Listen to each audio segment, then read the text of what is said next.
William Bouguereau est sans doute l'un des plus grands peintres français du XIXe siècle, reconnu pour sa capacité à capturer la beauté humaine avec une précision et une finesse inégalées.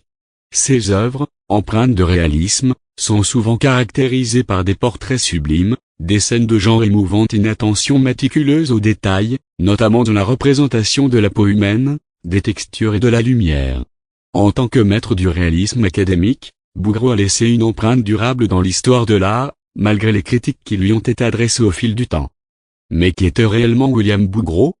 Quels ont été ses défis, ses inspirations, et sa vision de l'art?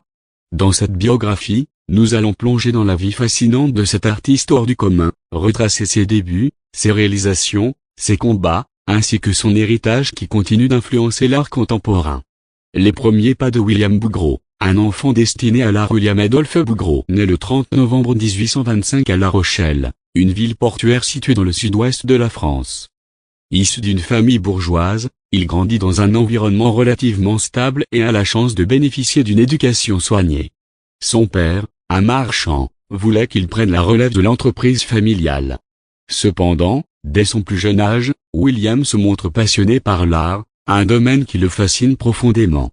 À l'âge de 13 ans, Bouguereau quitte sa ville natale pour étudier à Bordeaux, où il intègre l'école des beaux-arts de Bordeaux.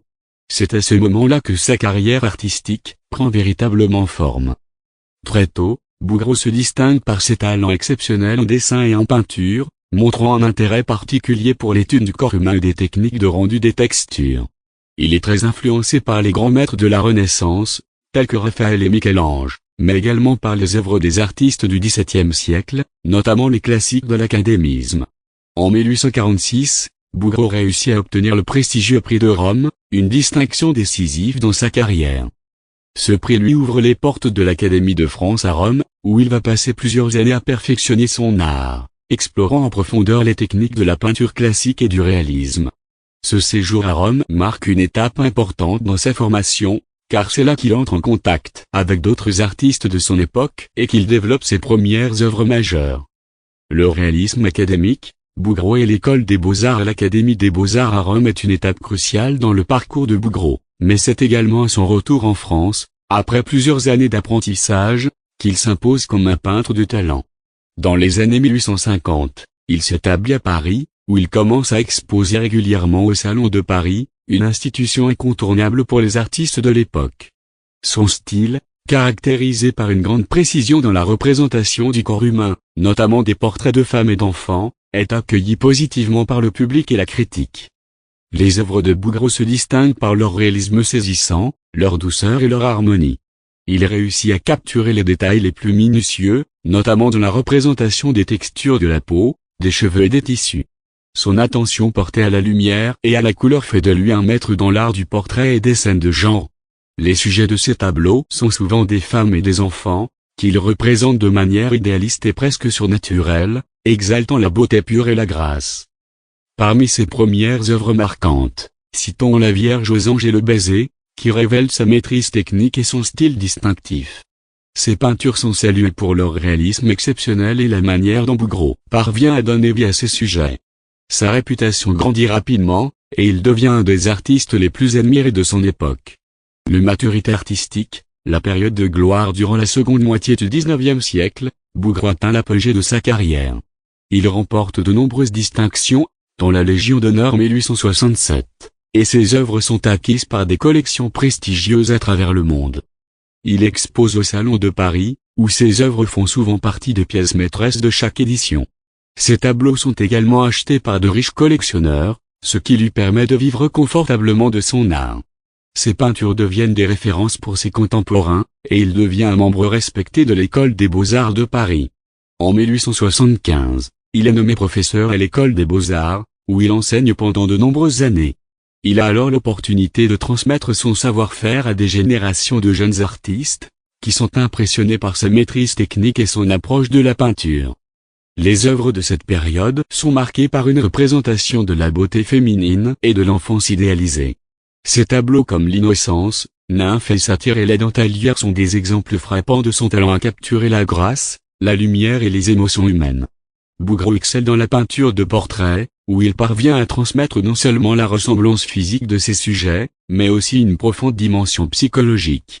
Cependant, dans la dernière partie du XIXe siècle, Bouguereau se heurte à un certain rejet de la part de certaines avant-gardes artistiques. Le mouvement impressionniste, qui se développe à cette époque, critique l'académisme et l'obsession de la précision formelle, que Bouguereau représente parfaitement. Les impressionnistes, tels que Claude Monet et Pierre-Auguste Renoir, privilégient des compositions plus spontanées et une approche moins détaillée, qui entrent en contradiction avec l'approche rigoureuse du Bouguereau. Bien que ce dernier reste un partisan de l'académisme, ses œuvres continuent de séduire un large public et de recevoir de nombreux éloges. Les dernières années et l'héritage de Bouguereau dans les dernières décennies de sa vie, Bouguereau continue à peindre et à exposer, bien qu'il rencontre une certaine résistance de la part des nouvelles générations d'artistes.